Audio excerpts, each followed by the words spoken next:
તો અહેવાલ પ્રસારિત થતા તંત્રની યુદ્ધના ધોરણે કામગીરી કિમ 4 રસ્તા પાસે સ્ટેટ હાઈવે પરના ખાડાનું પુરાણ કરવામાં આવ્યું. ખાડા પુરાતા વાહન ચાલકો અને રાહદારીઓને મોટી રાહત. સ્ટેટ હાઈવે પર પડ્યા હતા 15 થી 20 ફૂટ લાંબા ખાડાઓ. તો મેજર ટેપથી ખાડાઓ માપી TV9 કર્યું હતું રિયાલિટી ચેક. ખાડાઓમાં વાહન ચાલકો પટકાવવાના પણ બન્યા હતા બનાવ. રાજ્યના વિવિધ તાલુકાઓમાં વરસાદી જમાવટ જામી છે. 4 કલાકમાં રાજ્યના 39 તાલુકામાં નોંધપાત્ર વરસાદ નોંધાયો.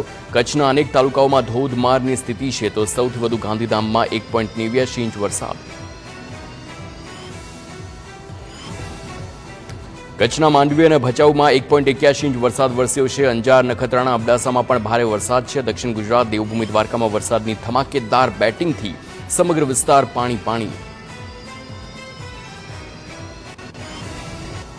સુરતના ખાડીપુર મુદ્દે મીટિંગ બાદ તંત્ર એક્શન મોડમાં. કલેક્ટરના અધ્યક્ષસ્થાને 19 સભ્યોની હાઈ લેવલ કમિટીની રચના કરવામાં આવી છે.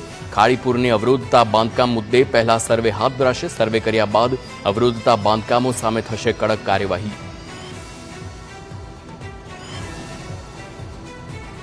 ખાડી પાસે ગેરકાયદે બાંધકામ કરનારને તંત્ર ફટકારશે નોટિસ. ગેરકાયદે બાંધકામ દૂર ન કરનાર વિરુદ્ધ તંત્ર બોલાવશે તવાઈ. ખાડીપટ નજીકના ગેરકાયદે ઝીંગા તળાવ તોડવા પણ તાકીદ કરવામાં આવશે.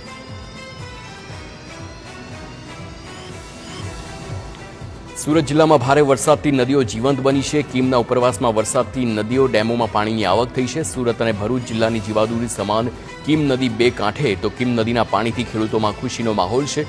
માંગરોળના મોટા બોરસરા ગામે બેરલ બ્રિજ સુધી કીમ નદી વહી. તાપી જિલ્લામાં ભારે વરસાદથી નદીઓ બે કાંઠે વહી. ખાસ કરીને પૂર્ણા, અંબિકા, મીંઢોળા સહિતની નદીમાં ઘોડાપૂરની સ્થિતિ સર્જાઈ. જ્યારે વાલોડમાં પસાર થતી વાલ્મીકી નદીમાં પાણીનો ધસમસતો પ્રવાહ જોવા મળ્યો.